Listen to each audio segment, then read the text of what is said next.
TNA Wrestling crossed that line again as Impact Wrestling rolls on. And what a show that we had to be. Well, what a show it was.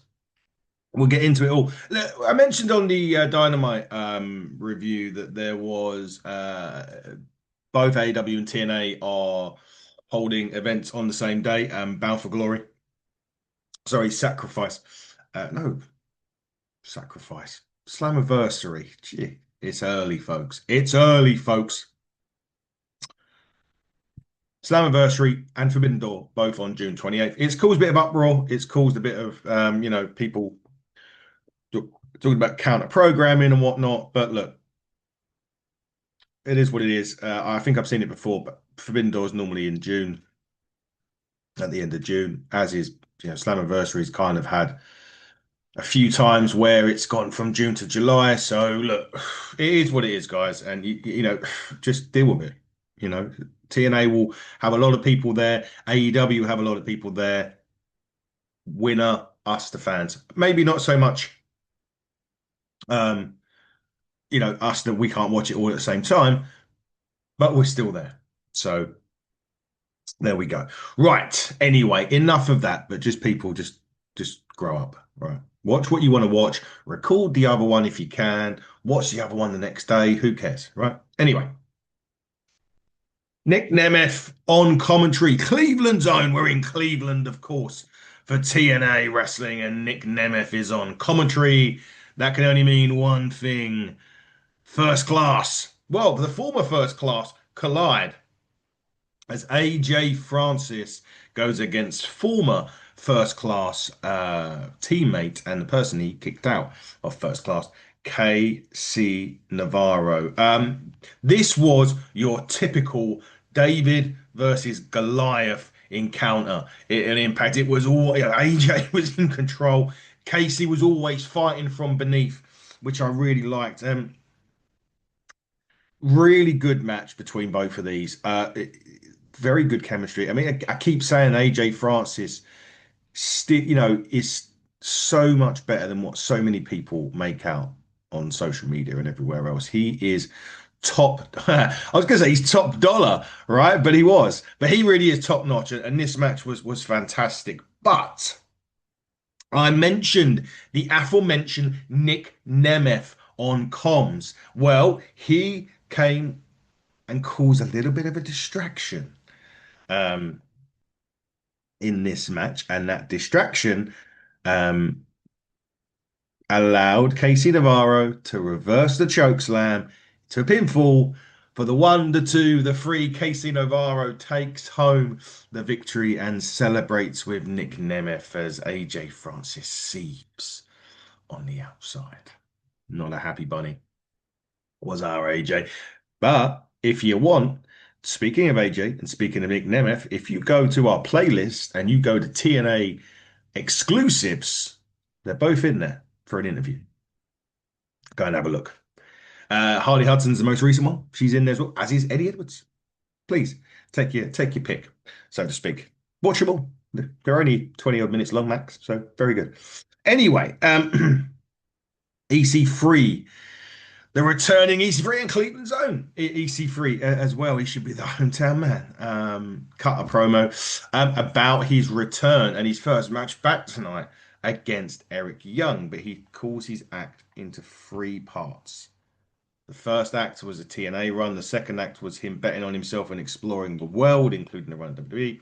And the third act saw him become an NWA World Champion, which we know he was a great NWA World Champion before he come back to TNA Rebellion, and he will take on Eric Young later in the broadcast. System was next, obviously. Tag team champs Brian Myers, Bear Bronson, who actually has been announced for Exodus Pro coming up real soon in May, I believe. And looking forward to that. We've waxed lyrical over him a lot. Anyway, Brian Myers was like, why to the fans, why are you being so hostile? Because they beat the Hardys, of course, at Rebellion, and Eddie Edwards, and also he began addressing his world title match against Santana. He would have been champion apparently if it wasn't for Moose. and he basically accused Moose of being jealous of the system and with his relationship with his wife, Alicia Edwards.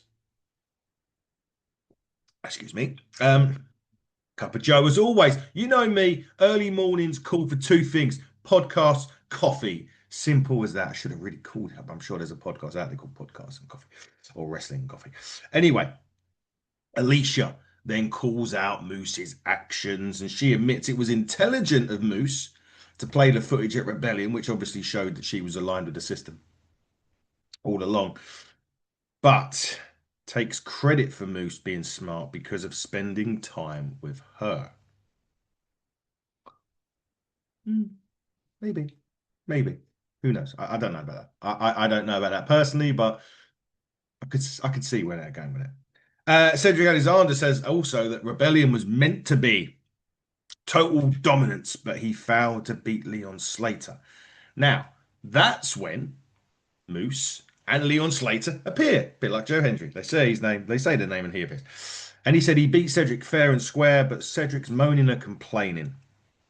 And Slater, I think on May the 15th, will become the longest reigning X Division champion in TNA history, which is interesting. He is. Um, so it was quite, he's gonna make it. I think he's gonna make it. I believe Leon will make it and do that. Anyway, Eddie Edwards mocks Slater on this, and then basically Moose finally. Sorry, I said Leon and Moose appears. Leon appeared first, then Moose after Eddie Edwards. Sorry, this is I can't show you well notes and scribbles. It was early. Okay. Anyway, Myers gets called Eddie's bit. Eddie. Myers gets called Edge's bitch. Thank you. And the crowd obviously loved that. And he also said that everyone knows who has bigger balls between Eddie and Alicia. And Moose saved his harshest line for Leash. He said there are 30 knockouts in the back who confirm that she is the biggest bitch to step into TNA wrestling. I thought it was going to be harsher. I must admit, that's quite mild, if I'm being totally honest. I thought the line was going to be a bit more full on. Anyway, Alicia calls Moose a pea brain, and Leon Slater interrupts. And he and Moose are in the ring gear, and the system are in the ring gear. Let's get it on. But of course, the suit, Daria Ray, is out, telling Leon to shut up. The suit says the kind of match that would have been fine with Santino, but Santino's obviously not here because he's suspended. And then Slater comes out, and Santino will always be the superior general in this, and that promotes Daria Ray to have a change of heart. So it will be Leon and Moose against Edwards and Alexander. Well, that's what we thought. It's going to be Moose and Leon versus the system in a 2-on-4 handicap match. I don't know. I mean, she calls Leon, or she said Santino was reckless. I don't know, Daria. I mean that's pretty reckless of you. I think, if the board, if TNA, Carlos Silver and Co are watching, you should be under review. I'll go down like a fart at a funeral. Anyway, we got more with the suit. She was busy this week as Elijah goes to her wanting who asked for Santino. Santino's suspended, but she's here to help. That's great news. He talks about his loss to Kazarian. Wants a rematch. Daria calls Kazarian on the phone, and Kazarian says, no. Simple. No. He said, it's not happening. So he's like, well, that's how it's going to be, huh? More on that later. Mustafa Ali issues an open challenge to independent wrestlers. Yes. And he talks about Special Agent Zero as well, his personal weapon of mass destruction.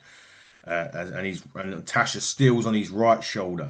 But he does say that he's going to do it. He challenges an independent wrestler to show up on Impact next week and go for the International Championship as it's an international champion. Fair. I like that. I like that. And then puts over Tasha Steele ahead of her match that we're just about to get into with Jada Stone. And this was a good. I like, yeah. Again, I said this before. The knockouts are really going through a phase of it's like regeneration as such. New knockouts are coming in. We've seen a lot of them. They're exciting. They're young. They're hungry. They want to succeed. This is the type of division that we need in TNA. And you could argue that the tag team bit needs a bit of work because the Elegance brand really have nobody. Obviously, Zaya and Lei Ying Lee have imploded now, so there really isn't many tag teams in that division, and you sort of question what they're going to do with that because there really isn't many tag teams on the scene. But you could bring two in and work it together, of course. But it's nice to see them. Yeah, they've lost some big knockouts. Obviously, Jordan Grace has left over the years. She's gone to WWE. The Inspiration have gone, and they're in Ring of Honor in Japan now, doing some good stuff. So, they kind of needed a change. And the knockouts have got that change singly. We just need to see more of a tag team, but exciting stuff. This match was really good. I like this. And I feel as if this was a big statement match, and it was a big statement match and a big statement victory for Jada Stone, who gets it with the Spark Stunner. She's really propelling herself into an opportunity for the Knockouts Championship at Ariana Grace, perhaps in the future. She's been very impressive. I've been impressed with all the new knockouts, to be quite honest with you. Obviously, Elena Black, Myla Moore, Myla Grace, Harley Hudson. There's been some really, solid matches coming out of this knockouts division lately, and I'm really interested and intrigued to see where that goes and who's the one that shoots up. Indy Hartwell's obviously there as well, don't forget. So we've got a lot of good, solid foundations here in the knockouts division, and I'm really looking forward to seeing who comes out and who breaks out. Could it be Jada Stone? Could it even be Tasha Steelz? Again, Tasha Steelz, TNA exclusives below. But yeah, really good win on this one. And I'd like to see more of Jada and Tasha, really. Right. It now begins part 3 of the Undead Realm. And we see, this was interesting. Now, last week, we saw Abyss show up, reconcile with Jim Mitchell. The first part of the Undead Realm this week, we saw Joseph Park. Those of you that remember when Abyss did take off his mask, he went through a phase anywhere it was like there was a kind of Jekyll and Hyde part where he was always looking for his brother. Everyone says here's Abyss would come out, blah, blah, blah, blah. And he was asking about his brother as well in this. Really, I cracked up later on another part of the Undead Realm, which we will get to in a bit. There was a real funny bit in there, but yeah, we'll save it. But great to see Chris Park, and great obviously see Abyss last week. Now we're finally getting a bit of sibling tension with Nick and Ryan Nemeth. Now, those of you that remember, for me, maybe 6 months or so ago, I was always saying that I firmly believed that Nick would turn on Ryan at some point. Now, when Nick got attacked a few weeks ago, I was thinking that he would turn on, it was going to be him. It was going to turn out attack, or at least he was going to be a part of it. Wasn't, turned out to be AJ Francis. But anyway, Nick Nemeth is backstage. He's congratulating Casey Navarro. Ryan shows up and asks Nick, what is this all about? What's this all about? He reminds Nick that they're an actual brother and Navarro is not family. Now, as he does that, in come the system. Brian Myers calls Casey Navarro a charity case.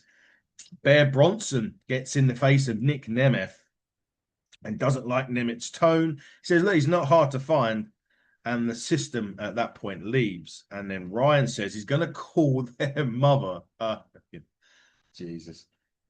And as he goes, Navarro's like, what's going on?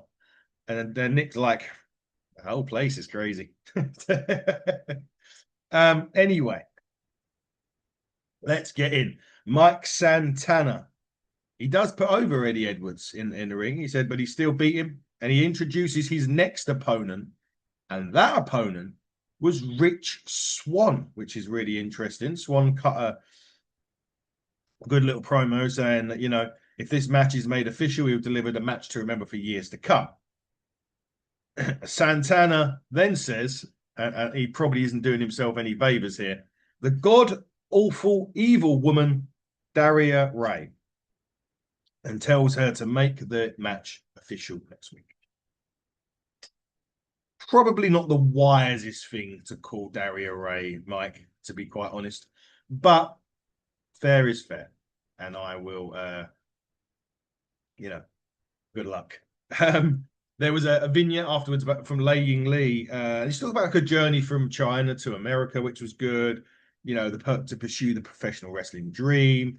She become best friends with Zaya Brookside. You know where this is going. Says Zaya was there to support her through thick and thin, but she's not understood why Zaya turned her back on her rebellion. She did say she not only lost the Knockouts Championship, she lost her best friend too. That cuts to Zaya Brookside, who has been watching this on a screen. And Gia Miller approaches her, wants to know what's going on, and she leaves. Simple as that. She leaves. No explanation given as to why. I'm sure we'll get it at a later date. We just won't get it this week on Impact. But Zaya, really nice little video package that as well, with the promo bit with Lee Ying. I like that. I did, a lot of TNA do some great work. Do you remember the Macklin Eric Young stuff from a year or so ago? That was great. I really enjoyed it. And the Undead Realm stuff is priceless. I've really enjoyed that. But anyway, it's time to get in there. The return of TNA to EC3. The return to TNA for EC3. He locks up with Eric Young. Um, it was a weird, it got going, but it didn't get too long because during this, I'm not quite sure what happened here. But the match ends in a no contest. Now, there was part of this where but Eric Young, I don't know if he's brung the referee into something. EC3 goes to clothesline him. I don't think the move works, so EC3 sets it up again. Finally, the referee and Eric Young go over the top rope. And then there's a brawl on the outside of the ring. Eric Young does get the upper hand of it. He places EC3's neck in a chair. Lots of security rush to ringside, and eventually pushes EC3 into the steps because he's still got the chair on him. The referee and security didn't think of taking the chair off of his neck because he was still trying to grapple to get Eric Young, and he pushes EC3 into the steel steps, and then that rebounds off his neck and all of that stuff. Which was, interestingly enough, though, Eric Young celebrated this, and the crowd loved it. EC3's from Cleveland, folks. But anyway, everyone was checking on EC3 at the end. So I don't know. I'm not quite sure what was going on there with the crowd, but it was an interesting bit. They were fully behind it. The crowd were fully behind it, which I was really surprised in this. And I don't know. I'm really not sure. Really not sure. And yeah, not sure what the fans are thinking of on that. Good to see EC3 back. I think the ending was really awkward with that referee. I'm not quite sure that worked out as it should, but it is what it is, right? And there'll be more from Eric Young and EC3, I am sure. Right, back to the Undead Realm. We see Tessa, we see Victoria, we see Maya. Oh no. Actually, I think I missed. Hang on, can I just check my notes a minute? because I'm pretty sure I missed something. Yes, I did. Sorry. Right. Before we get to that bit, they went to the undead realm again, and Rosemary was walking through, and we saw this guy called Frank. He had a mask on, and he had an axe. Rosemary walks up to him and he was like, "Hey, Frank," blah blah blah, and they just start talking about absolute what you would talk to with your neighbor about. It was, oh my God, I've not laughed so hard. It was just a crazy segment. This guy with an axe or whatever he had, this big old lump with a mask, and they're literally just talking about day-to-day stuff. And Frank's voice is it is ridiculous. It is so funny. Anyway, it ends up with a bit of a brawl between Tessa Blanchard and Rosemary. At that point, Tessa then walks off. Ali and that come in, and when we get to that bit, and then we get to what we're coming out now. So the lights turn red, and we see Tessa, Victoria, and Myla appear from actually below the ring at this point, and they like shocked. They're like, "Oh my God, they just come back from this."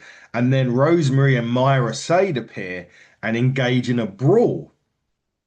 Now, obviously, the odds are stacked against Rosemary and that here, but Ali, yes, the bunny, or whatever Ali in TNA makes the return. She basically helps clean house, and they look on for a ramp. The Tessa and all that look on for the ramp, basically in horror, really. So what they've just seen. I think I need to lie down after the Undead Realm. I think that may be it in terms of the backstage, but that last skit was priceless. Honestly, absolutely priceless. That Frank, watch it. It's on TNA's YouTube X account. Just watch it.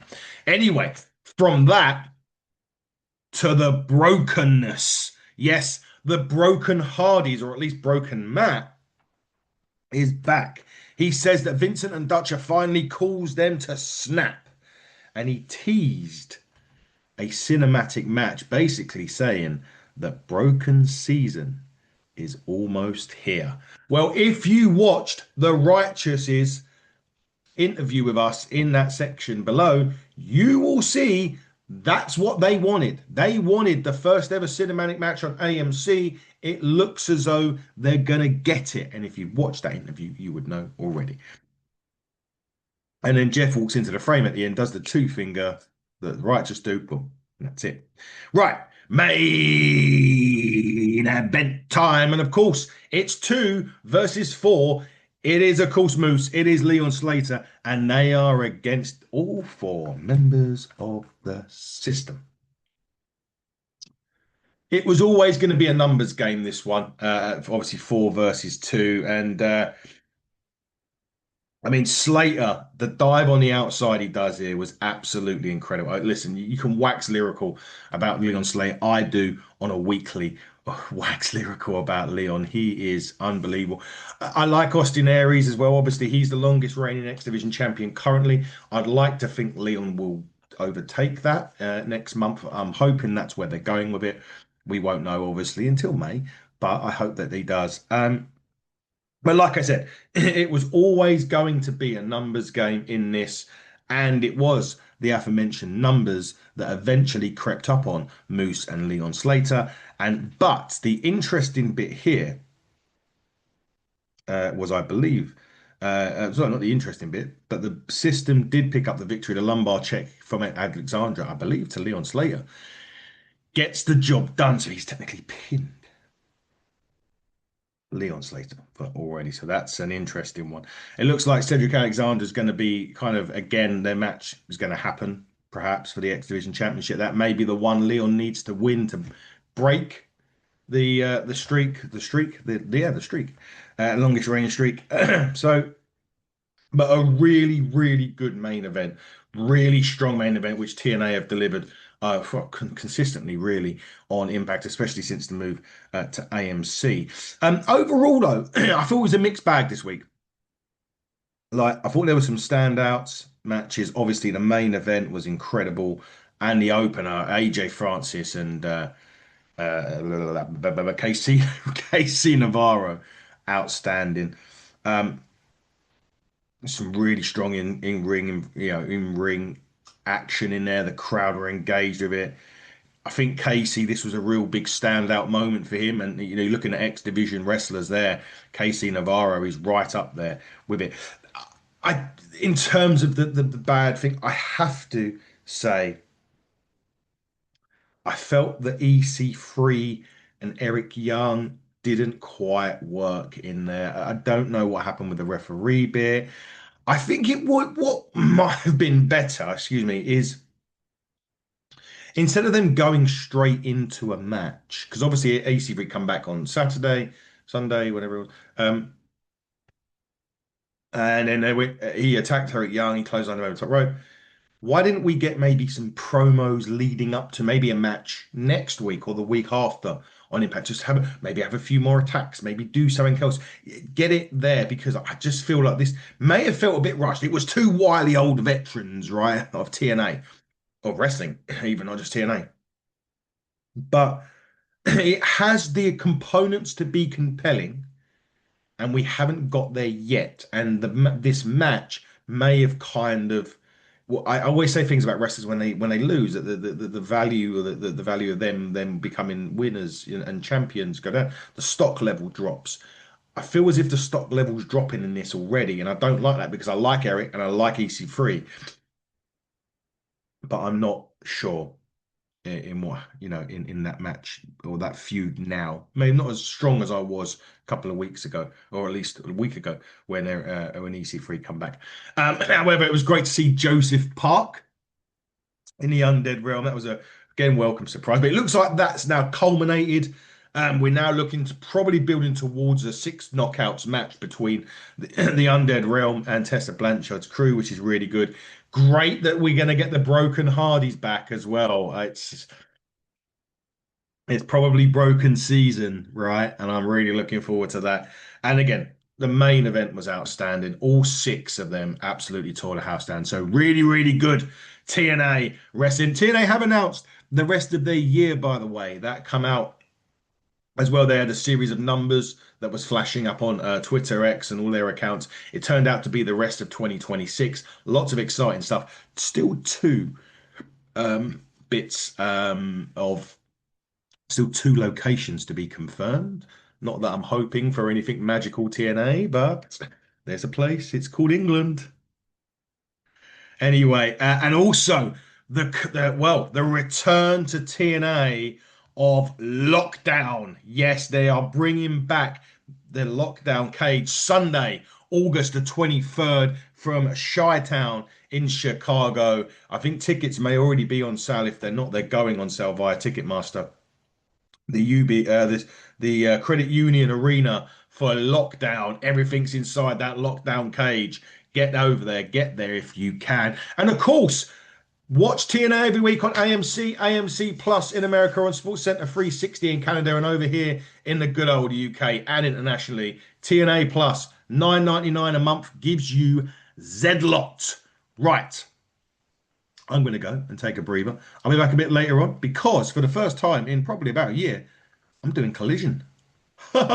Yes, Collision will be back a bit later on today. So keep it locked to HTT Bucko everywhere. And until next time, everybody, cross the line and stay safe.